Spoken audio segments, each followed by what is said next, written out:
Hello everyone, good morning. আমি প্রিয়াঙ্কা আর তোমাদের সবাইকে ওয়েলকাম আমার আরও একটা নতুন ব্লগে।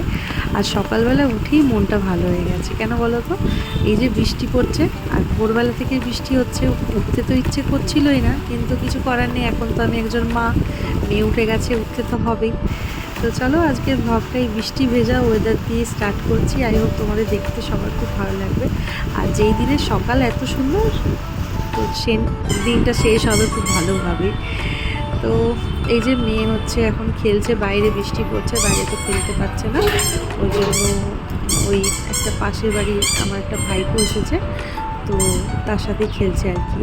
মেয়ে হচ্ছে আমার বোনের কাছে পড়তো, তো তখন থেকে আমার মেয়ের সাথে ওর খুব মানে দোস্তি আর কি। তো এখন তার বোন আর পড়ায় না, কারণ এই কদিন হলো মানে পড়ানো ছেড়ে দিয়েছে, কারণ ও তো পড়তে চলে যাচ্ছে বাইরে। তো ওই জন্য মাঝে মাঝে দেখা করতে আসে মেয়ের সাথে আর খেলে আর কি। তো এই যে আজকে স্পেশাল মেনু হচ্ছে মাটন।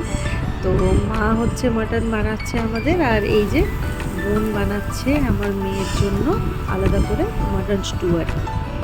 আর এই যে মা বানিয়েছে মাটনের লাল লাল ঝোল। আর আমাদের চিকেন মাটন হলে সেরকম বেশি কিছু হয় না। তারপর এখানে চিংড়ি আলু পোস্ত হয়েছে, আলু ভাজা, পটল ভাজা, ব্যাস এগুলোই হয়েছে আর কি, বেশি কিছু হয়নি। আমরা যেই একটু ভাবলাম একটু ঘুরতে যাব, সেই বৃষ্টি স্টার্ট হয়ে গেল। এটা ভালো লাগে না, যখনই আমরা কোথাও যাই তখনই বৃষ্টি স্টার্ট হয়ে যায়। এমনি বর্ষাকাল বৃষ্টি ভালো লাগে, সেটা বাড়িতে থাকলে, কোথাও যাওয়ার হলে বড্ড বিরক্ত লাগে। এই দেখো, আমি আর বোন একটু রেডি হচ্ছিলাম নৌকাহাটের দিকে যাব বলে। মানে নৌকাহাট মানে আমাদের এই বাড়ির সামনেই, 1 মিনিট মতো লাগে যেতে। তো ওইখানে দোকান টোকান আছে আর কি। তো আমরা ভাবছিলাম একটু ফুচকা টুচকা খেয়ে আসবো। আর ওরও একটু জেরক্সের কাজ ছিল, মানে জেরক্স করার ছিল আর কয়েকটা জিনিস কেনার ছিল। তো ওই জন্য যাচ্ছিলাম আর কি। তো তারপরে এমন বৃষ্টি স্টার্ট হলো যে আটকে গেলাম। দেখা যাক একটু বৃষ্টিটা থামুক, তারপরে যাব।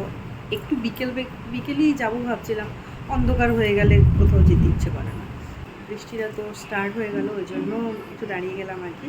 তো মেয়েকে ভেবেছিলাম যে ওর বোম্বার কাছে রেখে যাবো, কিন্তু এখন সন্ধ্যা হয়ে গেছে, ও থাকবেই না। মানে দিনের বেলায় থাকলে কি ওকে বাইরে এটা ওটা দেখালেও চুপ থাকতো, কিন্তু এখন সন্ধ্যা হয়ে গেছে, ও বাড়ির মধ্যে থাকবেই না, আমাকে খুঁজবে। এবার কি করব ভেবে পাচ্ছি না, দেখা যাক কি করা যায়। কি হলো? হ্যাঁ, ফড়িংটা ঝুলছে, দাদা দেখাচ্ছি।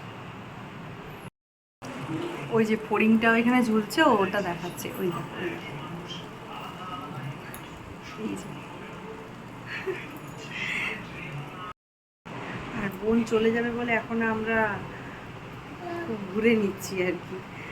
আবার কবে দেখাবে, আবার কবে আসবে। হ্যাঁ আসছি,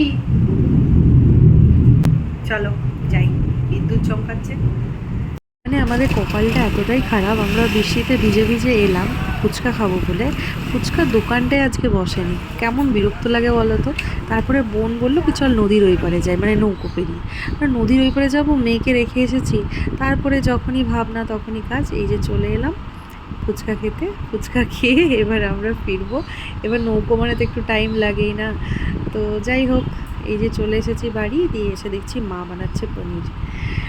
তো চলো আজকের মতো ব্লগটা এখানেই শেষ করছি। কালকে আবার নতুন কোনো ব্লগ নিয়ে তোমাদের সাথে দেখা হবে। আর এই বাড়ির জন্য ফুচকা এনেছি আর কি, ভাই খেতে পাকি। তো চলো আজকের মতো টাটা, বাই বাই।